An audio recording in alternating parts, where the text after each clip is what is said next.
Buenas noches. ¿Cómo están, chicas? Por aquí la profe Karen Reynosa. Les voy a estar dando una pequeña explicación sobre las medidas de asimetría y kurtosis, que es el contenido de la unidad 3 de su programa de estudio de Estadística 1. Entonces, para empezar, vamos a conocer lo que son primeramente las medidas de posición.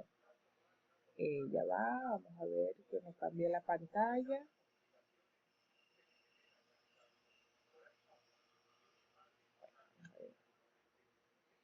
Muy bien, las medidas de posición son indicadores y estadísticos, los cuales nos permiten resumir los datos en uno solo o dividir su distribución en intervalos del mismo tamaño. Es decir, cada vez que uno tiene un conjunto de datos y yo los quiero ubicar de acuerdo a una posición específica, yo utilizo las medidas de posición. Por ejemplo, si yo quiero saber dónde se me está agrupando el 50% de los datos, entonces yo utilizo una medida de posición específica que son los cuartiles. Por ejemplo, el cuartil 2 me da la información de dónde está el 50% de mis datos. Hay unos coeficientes específicos como son los coeficientes de asimetría y de kurtosis, que son partes de las medidas de posición, que ellos nos permiten determinar cuál es justamente la posición que yo estoy buscando. Entonces, primeramente, el coeficiente de asimetría de Pearson, vamos a ver primeramente el coeficiente de asimetría de Pearson. Él hace una relación entre la media, la mediana y la desviación estándar. Se recuerdan que en la unidad 2 trabajábamos con eso, con la media, con la mediana y con la desviación estándar. Pues en esta unidad lo vamos a utilizar para el cálculo del coeficiente de asimetría de Pearson. Este coeficiente me arroja una información. Por ejemplo, si ese coeficiente me da menor que 0, eso me está diciendo que hay una distribución asimétrica negativa. Es decir, que los valores se están alojando más hacia la parte negativa. Pero si ese coeficiente me da igual a 0, eso me quiere decir que la distribución es simétrica. Es decir, que no está ni muy apuntalada para la izquierda ni muy apuntalada para la derecha, sino que está en equilibrio.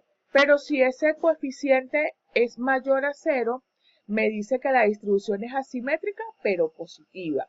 Entonces, uno calcula el coeficiente de asimetría y lo pasa por esta interpretación, si es menor que 0, si es igual a 0 o si es mayor que 0. Depende del valor que me arroje, entonces yo digo qué asimetría tiene.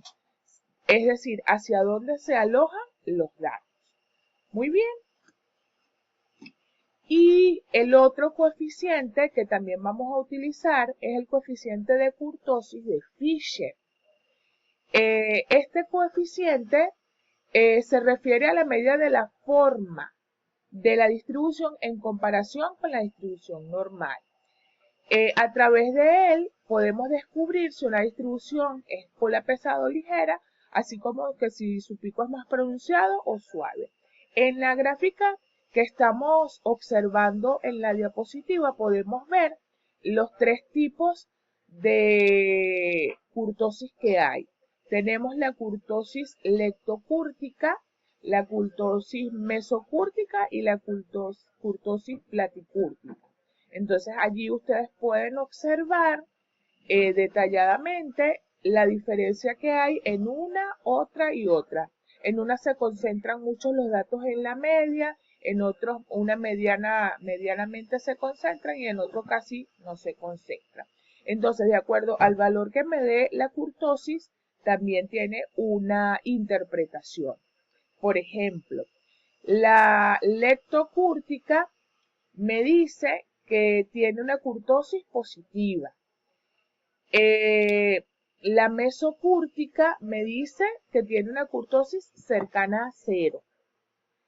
Y la platicúrtica me dice que tiene una kurtosis negativa. Entonces allí en el gráfico podemos ver claramente cada uno de los tipos de kurtosis.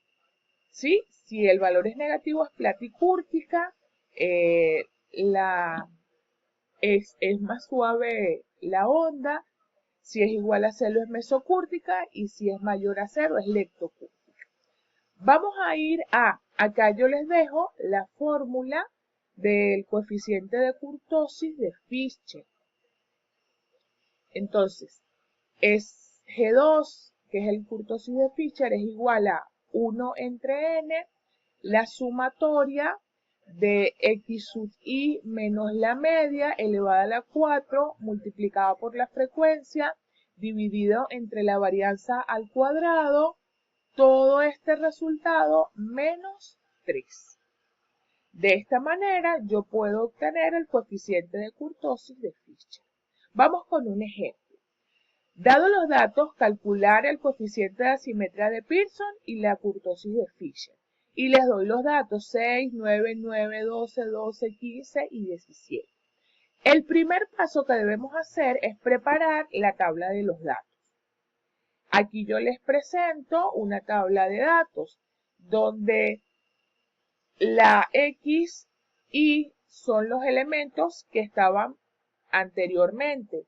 Entonces está el 6, está el 9, está el 12, está el 15 y está el 17. Entonces los ordeno de menor a mayor. Luego digo cuál es la frecuencia, entonces cuento cuántos hay de cada uno de ellos, que me da el valor de 1, 2, 2 y así sucesivamente. Luego yo multiplico la primera columna con la segunda columna, es decir, x sub i por f. Yo los multiplico y me dan los resultados de la tercera columna. Esa tercera columna yo la voy a totalizar. Ese total me dio 80. ¿Para qué me sirven estas segunda y tercera columna? Pues para calcular la media. Entonces yo lo establezco allí para calcular la media. Tengo la frecuencia acumulada.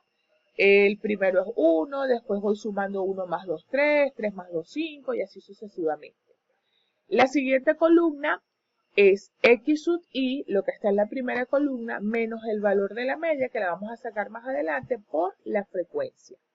La siguiente columna es muy parecida, solamente que la resta de x sub i menos x media lo elevo a la 2. Lo multiplico por la frecuencia. La siguiente columna es x sub i menos la media, eso lo elevo a la 3 por la frecuencia, y la última columna, es x sub i menos la media elevado a la 4 por f. Esta última columna es de mucha importancia para calcular la kurtosis. Por eso es que las tres se totalizan al final, porque ellas van a ser utilizadas para alguno de los cálculos. El paso 2 va a ser calcular los estadísticos. Entonces, el primero que vamos a calcular es la media. La media se calcula entre la división de x sub i por f entre f. Entonces, 80 entre 7, que nos dio 11,42. Para la mediana, para el cálculo de la mediana, se usa la fórmula n más 1 entre 2. N es el total de los datos, que en este caso era 7, y le sumamos 1, eso nos da 8, y lo dividimos entre 2 y nos da 4. Entonces, se busca esa posición 4 en el listado del enunciado. Entonces, vamos a devolvernos. Aquí en el listado del enunciado buscamos 1, 2, 3, 4 y entonces es 12. Por eso aquí la mediana es 12. Bien, sacamos la varianza para la muestra porque para la kurtosis necesito la varianza. Entonces tomo lo que me dio en la columna de x sub i menos x media al cuadrado, la que está al cuadrado, por la frecuencia, que eso nos dio, veamos, 85,69. y lo dividimos entre n menos 1, que sería 7 menos 1. El resultado nos da 14,28. Después calculo la desviación estándar, que no es más que la raíz cuadrada de 14,28. Eso nos da 3,77. Y ahora voy a hacer 1 entre n y la sumatoria de x sub i menos x media a la 4 por f. Ese valor también lo tengo, que es la última columna de la tabla. Entonces, un séptimo por 2065,51 nos da 295,07. Ya con esto puedo calcular mi asimetría de Pearson y mi kurtosis de Fischer. Entonces, calculo la asimetría de Pearson, que es la media menos la mediana entre la desviación estándar, y nos da menos 0,15. Entonces, como nos quedó menor a 0, ella es asimétrica negativa. Y en la kurtosis de Fischer, todo lo que va en el numerador lo acabamos de sacar ahorita, que nos dio 295,07. Y lo dividimos entre la varianza, que la tenemos acá, que nos dio 14,28, elevado al cuadrado, menos 3, y eso nos da menos 1,55. Quiere decir que en este ejercicio, ella es platicúrtica. Vamos a devolvernos un momentico, y cuando es platicúrtica, es aquella que tenía la menor elevación, es decir, se expande un poquito más, tiene colas más ligeras y un poco más suaves en comparación con la distribución normal. Muy bien. Entonces, ya con esto, yo les voy a dejar en la página los ejercicios para que ustedes puedan calcular los coeficientes de asimetría y kurtosis. Buenas noches.